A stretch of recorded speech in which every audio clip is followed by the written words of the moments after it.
පංචාල මත්ස්‍ය සුරසේන අස්සක අවන්ති කාන්දාර කාම්බෝජ කියන ආකාරයට ජනපද 16කට බෙදෙනවා. ඒ ජනපද 16 අතරින් ප්‍රධාන රාජාණ්ඩු පාලනයේ ගෙන ගිහපු රාජ්‍ය 4ක් තිබෙනවා. ඒ තමයි මගධ, වත්ස සහ අවන්ති කියන මේ ජනපද.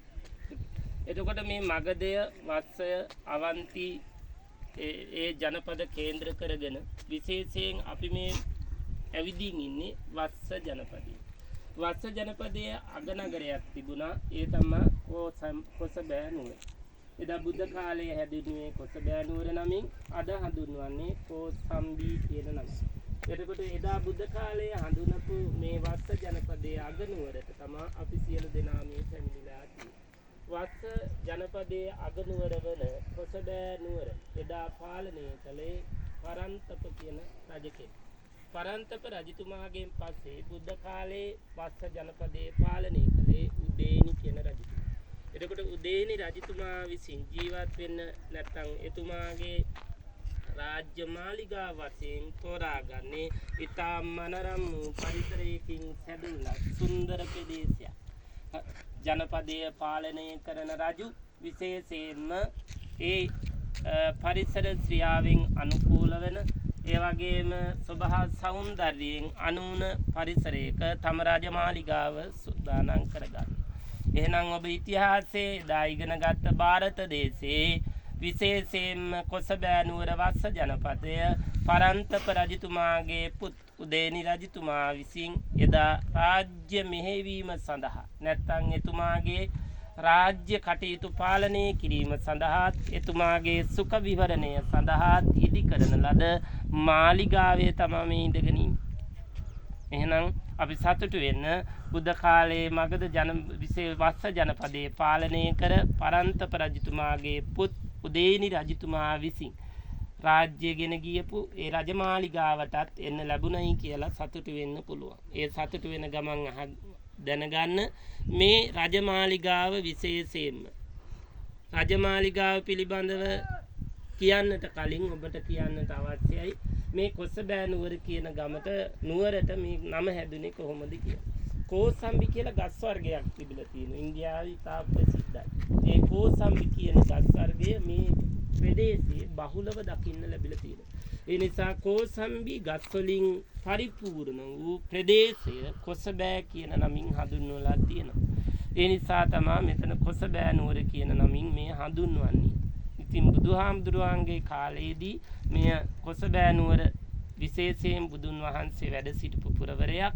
ඒ වගේම ශාස්ත්‍රීයත්වයෙන් අනුන ප්‍රදේශයක්. ශාස්ත්‍රීය භූමියක්. මේ පොළවේ යම් බීජයක් සිටවයිද ඒ බීජය ඊ타ත්ම ශාස්ත්‍රීයව වැඩෙනවා.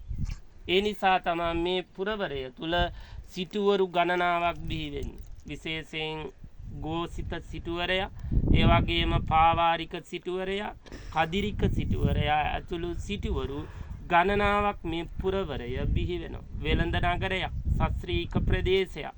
මේකේ ගැල් පිටින් බඩු පටවාගෙන මේ පුරවරයෙන් අරන් ගිහින් තියෙනවා වෙළඳාම් කටයුතු සඳහා. ඒ තරම් ශාස්ත්‍රීය ප්‍රදේශයක් හැටියට තමයි බුද්ධ කාලයේ මේ වත්ස ජනපදයේ කොසබෑ නුවර හඳින්වීමට පුළුවන්කම ලැබේ.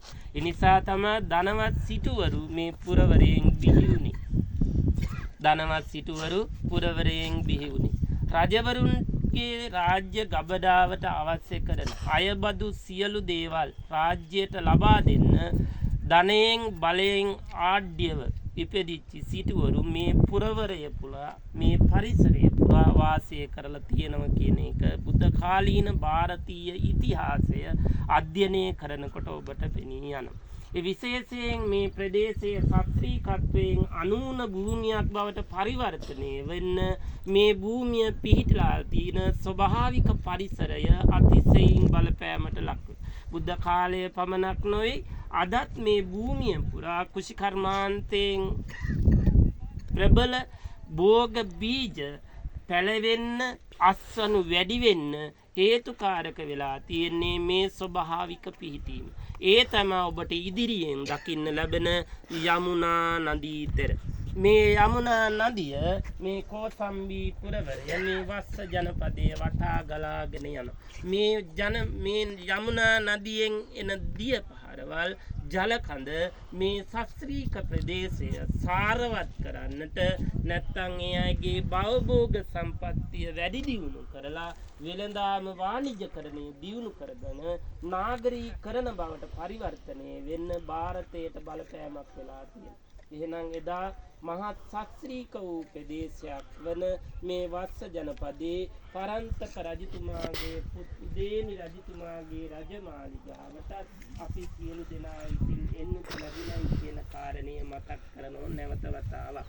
අම්මේ තාත්තේ ඔබ සියලු දෙනාම මම ගෝසිතාරාමයේ විස්තර කරන ගමන් ඔබට පැහැදිලි කළා 9 වෙනි වස් කාලයේ ගෝසිතාරාමයේ වැඩ වාසය කරන මගේ බුදු පියාණන් වහන්සේ විනයදර ධර්මදර භික්ෂූන් වහන්සේලා අතර ඇතිවෙච්ච මේ අසමගි සම්පන්න කාරණය සමතේකට පත් කරන්න ගත්ත ක්‍රියාමාර්ගයක එක ප්‍රතිඵලයක් තමා උන්වහන්සේලා ටික ඒ ආරාමය තනි කරලා මම යනවා 10 වෙනි වස් කාලය ගත කරන්න. ඔබ ඉදිරියෙන් දැන් මීදුමට පේන්නේ නෑ අර ස්ථානය උන්වහන්සේ තෝරා ගන්නවා. මීදුමෙන් පෙනෙන්නේ නැති අර ගල්තලාවක් මත තියෙන වනාන්තර උද්‍යානය උන්වහන්සේ මිනිස් වාසයකින් තොර භූමියක් මම තෝරා ගන්නවා 10 වෙනි වස් කාලය සඳහා. උන්වහන්සේ පාරිලෙය්‍ය වනයේට වඩින්න ගත්තා.